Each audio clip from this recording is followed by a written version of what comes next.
요즘 한국 주식시장, 그러니까 코스피, 코스닥을 다 포함해서 말인데요. 외국인들이 팔아치우는 모습, 외국인들이 탈출하는 모습을 보고 있노라면 흡사 오토바이 폭주족 같습니다. 왜냐하면 오늘 9월 18일 월요일 현재까지 지난 2주일 동안 코스피, 코스닥에서 외국인들이 팔아치운 금액 순매도액은 무려 2조 원 정도입니다.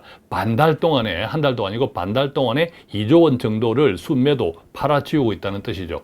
그러다 보니까 신흥국, 한국을 비롯한 신흥국의 자금 유출이 본격화된 것은 아닌가 하고 염려하는 분들이 많죠. 제가 한두 달 전부터 한국 탈출 여러 번 말씀드렸죠. 자, 그런 모습들이 본격적으로 지금 현실화되고 있는 것 아닌가 생각이 드는데, 물론 이때 한국 탈출이라는 것은 외국에 가서 살아라, 자, 그런 뜻이 아니다는 것 다 알고 계시죠. 자, 그렇다면 이때 외국인들이 본격적으로 한국을 탈출하는 듯한 모습을 보이는 이때 내 돈은 그러면 어디로 튀어야 할까요? 그래서 오늘은 외국인들은 도대체 왜 팔고 있는지, 내 돈은 어떻게 관리하면 좋을지 함께 알아볼 건데요. 먼저 아셔야 될 것은 요즘 같이 자본시장, 금융시장이 흔들리지 않고 고요, 조용하거나 평화로울 때는 돈 벌 기회도 별로 없습니다. 돌아보면 그렇지 않습니까? 자, 그런데 자본시장이 흔들린다는 것은 한마디로 사이클이죠. 돌아보면 자본시장, 금융시장은 늘 흔들립니다. 또 안정됩니다. 또 크게 오르기도 하고 크게 떨어집니다. 이게 계속 사이클이거든요. 계속 반복되는 사이클입니다. 자, 그러니까 요즘 같이 흔들린다라는 것은 하나의 변곡점이죠. 이 변곡점의 이유를 잘 알고 이때 어떤 기회를 찾을 수 있을지를 아는 것이 투자의 핵심 포인트겠죠. 오늘 그 공부를 함께 해볼 거고요. 자, 그렇다면 외국인들은 왜 도대체 탈출하고 있을까? 먼저 보셔야 될 것은 우리가 알고 있는 것처럼 한국과 미국의 금리, 기준금리 차이가 역대급으로 벌어져 있죠. 현재 2%입니다. 그죠? 자, 한미 역대급 금리 차 2% 이것이 금융시장에는 어떤 영향을 줄까요?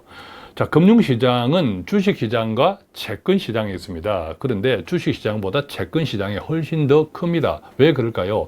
채권은 주식에 비해서 안정적인 자산이죠. 그래서 부자들의 뭉태기 돈이 많이 머물고 있습니다. 안전마진 때문에 부자들은. 자, 그렇기 때문에 채권시장이 훨씬 커요. 그런데 한국의 채권시장, 한국의 주식시장에서 특히 채권시장에서는 노랑머리 외국인들이 없습니다. 자, 한국을 기준으로 하면 뭐 미국도 외국인이고 유럽도 외국인이고 일본도 외국인이고 동남아, 베트남도 외국인이잖아요. 그런데 노랑머리 외국인의 채권 투자는 한국의 제로. 예컨대 미국 같은 경우는 한국의 기준금리보다 2%가 높습니다. 2%가 높으니까 한국에 채권 투자를 할 필요가 없죠. 미국에만 있으면 되죠. 그런데 뭐 예컨대 일본 같은 경우는 아직도 제로금리죠. 뭐 동남아, 뭐 유럽까지도 조금 가능성이 있는데, 자, 그들 자금은 한국 채권 투자에 아직도 머물고 있습니다. 특히 이제 동남아 이런 금액들이 많죠. 그렇다면 노랑머리 외국인의 실질적인 외국인 금융 투자에서 보면 온전히 주식시장만 남아있는 거죠, 냉정하게. 자, 주식시장에만 남아있는데 그동안 상반기 동안 헐값에 외국인들이 많이 샀고 그것을 이제 팔아치우면서 이익 실현하고 그 돈을 미국으로 데리고 가면 바로 또 2% 현재 금리차 2%를 버는 셈이 되는 거죠. 자, 그러니까 크게 보면 한국 경제가 요즘 안 좋죠. 계속 죽을 말아 쓰고 있습니다. 자, 그러다 보니까 더 이상의 기회를 찾기 힘들다 싶으니까 이제 외국인들이 팔고 미국으로 돈을 가져가는 그 순간에 또 2% 금리 마진까지 얻을 수 있으니까 외국인이 마치 오토바이 폭주족처럼 탈출하고 있는 가장 기본적인 큰 틀에서의 이유는 바로 역대급 한미 금리 차다. 자, 그러면 도대체 어느 정도일까? 앞서 말씀드렸지만 9월 한 달 동안에만 외국인의 거래량을 보면 9거래일 연속, 9월 한 달 들어서 거래일 기준 토1 빼고 9거래일 연속 계속 팔아치우고 있는 거죠. 자, 이것을 달력 기준 토1 쳐서 달력 기준으로 보면 2주 넘게 계속 팔기만 하고 있는데 그 돈이 얼마라고요? 약 2조 원이더라라는 겁니다. 그런데 외국인이 팔기 시작한 것은 이달부터가 아니라 지난달부터였습니다. 지난달도 순매도 7,430억 원을 순전히 팔아치웠습니다. 그러니까 이달 지난달 해서 계속 2달 연속 팔고 있는데 이 기간 동안 지금 한국 경제가 어떻습니까? 계속 죽을 쓰고 있죠. 한국 경제 계속 뭐 내수도 안 좋고 계속 죽을 쓰고 있습니다. 자, 그것도 외국인 입장에서는 더 먹을 것이 없다. 가능성이 훨씬 적다. 자, 그래서 외국인들이 팔고 미국으로 돌아가는 순간에 2% 금리 보너스도 얻을 수 있다. 자, 이런 동기가 가장 크다. 이것 이해하시고 그 다음에 세부적인 몇 가지를 함께 살펴보면 어쨌든 고금리가 계속 지속이 되고 있으니까 최근에 유가도 오르죠. 경기 침체에 대한 우려도 있습니다. 경기 침체에 대한 걱정이 살살 생기면 결국 주식시장은 좋지 않고 더구나 앞서 말씀드렸듯이 한국은 더욱 심각합니다. 한국은 수출로 먹고 살았던 나라인데 이제 세계 경제가 양분화, 두 통갈이 나 있잖아요. 예컨대 뭐 중국, 소련 이쪽, 그 다음에 미국, 유럽 이쪽. 그런데 그전에 한국 수출은 전 세계를 다 무대로 했는데 이제 반쪽이 났다. 그죠? 완전히 반쪽이 바로 난 것은 아니지만 점점 그렇게 되고 있잖아요. 자, 그런데 유럽 시장, 또 반쪽 시장에서 우리가 생존을 하려면 그만큼 경쟁력도 높아지고 있는 거죠. 자, 이런 등등 이유, 그 다음에 한국의 가계부채, 치솟은 금리, 이것 때문에 내수 안 좋죠. 수출도 안 좋고 내수도 안 좋은 형국, 거기다가 정부는 돈도 안 푼다. 그러니까 지금 경제가 완전 그냥 꽉꽉 말라 있는 거죠. 자, 이런 형편에서 주식시장이 좋을 리가 없는 거죠. 자, 그 다음에 고금리, 금리는 높은데 주식을 통해서 내가 금리 상품에서 돈을 빼서 주식에 투자했을 때 상대적인 매력도 차이가 많이 감소되어 있죠. 왜? 옛날에 저금리였을 때는 주식시장에서 뭐 한 1, 2%만 벌어도 그만큼 이익인데 지금 고금리에서 돈을 빼서 주식시장에 가려면 뭐 한 4%, 5% 이상은 벌어야 그나마 이익이잖아요. 그죠? 자, 그렇기 때문에 상대적으로 주식 매력이 감소했다. 이 같은 고금리가 오래 지속되니까 그런 영향이다. 미국도 마찬가지라는 거죠. 세 번째는 자, 한국인의 입장에서 달러가 강세. 세계 경제가 흔들리고 불안하면 달러는 강세죠. 달러 가격이 비싸집니다. 자, 그래서 이 달러는 미국 경제가 좋을 때도 달러는 미국 경제의 하나의 체력을 증명하는 통하니까 미국 경제가 좋을 때도 달러가 좋고 요즘같이 세계 경제, 특히 한국인의 입장에서 세계 경제가 흔들릴 때는 불안하니까 안전통화, 기축통화인 달러가 강세입니다. 자, 그래서 특히 한국인의 달러 투자는 여러 가지 스마일, 그죠? 또 지렛대 역할을 하는 그런 경우도 많은데 제가 그것은 이따가 말씀드릴게요. 어쨌든 그러다 보니까 전체적으로 신흥국의 자금 유출이 증가한다. 자, 제가 한두 달 전에 계속 뭐 한국 탈출 말씀드리잖아요. 자, 이때 한국 탈출이라고 하는 것은 주로 어떤 투자 측면에서 미국 시장을 조금 관심 있게 보자. 자, 그때 미국 시장에 관심 있게 봐야 될 자산들은 주로 ETF 같은 것들입니다. 예컨대 한국 시장에서도 주식, 개별 주식 같은 경우에는 전체 경제에 영향을 받는 것보다 물론 영향을 받지만 개별 종목의 이슈에 영향을 받는 것이 더 많습니다. 그죠? 자, 그렇기 때문에 제가 한국 탈출할 때 뭐 개별 주식에 대해서는 여러분들이 알아서 하시고 전체적인 평균 경제에 투자하는 거죠. 근데 ETF라든지 자, 그런 것들은 조금 이제 미국 시장에 관심을 가지는 것이 좋다라는 이야기를 계속 이제 드리고 있는데 자, 그런 관점에서 다시 한번 정리해 보면 이렇습니다. 서두에 말씀드렸지만 우리가 투자라고 하는 것은 평화로울 때, 흔들리지 않을 때, 고요할 때 이때는 돈 벌기가 쉽지 않습니다. 기회가 없습니다. 그죠?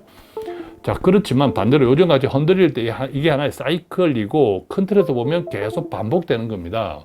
또 흔들릴 때가 사이클의 전환되는 시점이기 때문에 이때 기회가 생길 수 있는 거죠. 그래서 이런 포인트를 잘 보셔야 이때 흔들리지 않으면 돈 벌 기회도 없기 때문에 흔들릴 때 그 포인트를 잘 돈을 벌 수 있는 포인트를 잘 발견하시는 것이 좋다라는 뜻입니다. 그래서 달러 자산에 관심을 가지시라. 자, 미국은 경제가 여전히 좋습니다. 그죠? 전 세계에서 지금 미국만 좋다. 이렇게 해도 과언이 아닌데, 고금리에도 미국 소비가 강한 이유가 바로 미국의 담보대출, 주택담보대출도 많죠. 당연히 미국이든 한국이든 집을 살 때는 큰 돈이 필요하기 때문에 대출을 다 일으키지 않습니까? 근데 미국의 주택담보대출의 99%는 고정금리입니다. 고정금리. 즉, 금리가 오르기 전에 계약했던 계약들이라는 거죠. 그것도 이제 몇십 년짜리잖아요. 그러니까 한국은 변동금리죠. 변동금리니까 금리가 오르면 바로 영향을 줍니다. 가계, 지출, 소득에 영향을 줍니다. 그래서 내수가 꽁꽁 얼어붙었죠. 근데 미국은 금리가 계속 올라도 주택담보대출의 금리가 99%가 고정금리니까 그것 때문에 가정경제가 그 부분에 관한 위축될 영향은 없는 거죠. 자, 그래서 고금리에도 미국 소비가 강한 이유는 미국의 주택담보대출이 99%가 고정금리다. 자, 그런 영향도 크게 작용한다. 이 말씀 드리고요. 그 다음에 이제 미국의 달러 자산에 관심을 좀 가져라 라고 또 말씀드리는 것은 한국인의 입장에서 자, 미국 ETF나 이건 미국 자산에 관심을 가졌을 때 그것이 떨어지거나 오르는 경우가 있잖아요. 그런데 미국 자산이 오른다는 것은 전 세계 경제가 좋다라는 뜻이죠. 그러면 한국인은 달러로 투자했기 때문에 원달러 환율은 떨어집니다. 즉 달러가 약세, 원화가 오른다는 거죠. 일반적으로는 세계 경제가 좋아서 미국의 자산이 올라갈 때, 자산 가치 투자한 것이 올라갈 때는 원달러 환율이 오히려 떨어지죠. 자, 그래서 어떤 의미에서는 좀 안전하다. 반대로 세계 경기가 좋지 않아. 그래서 미국 내게 투자한 자산이 떨어져서 손실을 입어서 그러면 달러는 어떻습니까? 비싸집니다. 그죠? 한국인의 입장에서는 원달러 환율이 비싸집니다. 그래서 내가 투자한 미국 자산에서 자산은 손실이 나도 원달러 환율로 계산을 하면 내가 손실이 아니고 오히려 플러스인 경우도 자주 있습니다. 요즘 이제 그런 현상이 자주 있는데, 자, 그렇기 때문에 요즘 같이 흔들릴 때는 미국 자산에, 달러 자산에 관심을 가져라 라는 말씀을 제가 지속적으로 드리는 겁니다. 물론 뭐 달러 자산에 관심을 가지고 구체적으로 투자하고 어떤 뭐 상품에 투자하고 하는 것은 뭐 투자자 여러분들이 판단하셔야겠죠. 저는 뭐 전체적인 참고 내용만 드리는 거고, 또 어떤 미국 자산에 투자할까? 예컨대 뭐 주식형 ETF도 있고 채권형 ETF도 있고 혼합형, 배당형 등등 있는데 그것도 여러분들의 투자 성향에 따라서, 재정 상태에 따라서, 또 목표하는 재무 관리에 따라서 다양하게 여러분이 이제 판단하고 선택하셔야겠지만, 어쨌든 큰 틀에서 보면 제가 줄창 계속 이야기 드리고 있지만 달러 자산에 좀 관심을 가지는 것이 어떨까라는 말씀을 드리는 거죠. 특히 이제 미국은 고배당 천국이잖아요. 고배당 천국이니까 특히 이제 은퇴 자산을 어떻게 불리면서 또는 안정적으로 유지하면서 배당 이런 걸 통해서 연금 생활에, 노후 생활에 잘 활용할 수 있을까? 자, 이런 관점에서도 아무래도 한국 자산보다는 미국 자산이 유리한 측면들이 많죠. 또 앞서 말씀드렸듯이 금융시장에는 채권 시장이 있고 주식 시장이 있죠. 자, 주식 시장은 나름대로 평균은 많이 회복된 셈입니다만 채권 가격은 아직도 역사적 저점, 어제도 떨어졌어요. 계속 저점입니다. 물론 더 떨어질 수도 있으나 우리는 항상 바닥을 찾아서 투자하다. 그것은 신의 영역이잖아요. 자, 그래서 이 채권 가격도 역사적 저점이라고 생각하면 어떤 의미에서는 채권 가격도, 채권 투자도 지금은 주식처럼 변동성이 커져 있다. 이때의 변동성은 플러스 양의 변동성으로 기대할 수 있는, 자, 이런 것도 굉장히 커져 있다. 이것도 좀 참고하시면 의외로 미국의 달러 자산 가지고 포트폴리오를 구성할 수 있는 다양성이 오히려 지금은 오히려 커졌지 않는가라는 이제 그런 생각도 드는 거죠. 자, 그렇기 때문에 요즘 같이 흔들릴 때 흔들리지 않기를 바라면 이게 투자가 아닌 거죠. 오히려 이 흔들리는 사이클에서 어떤 기회를 찾을 수 있을지, 그것이 돈을 버는 포인트라고 생각하고, 자, 그것과 관련해서 오늘 여러 가지 말씀을 드리면서 오늘 함께 나눈 내용이 여러분들에게 투자 포인트, 힌트가 조금 되면 좋겠습니다.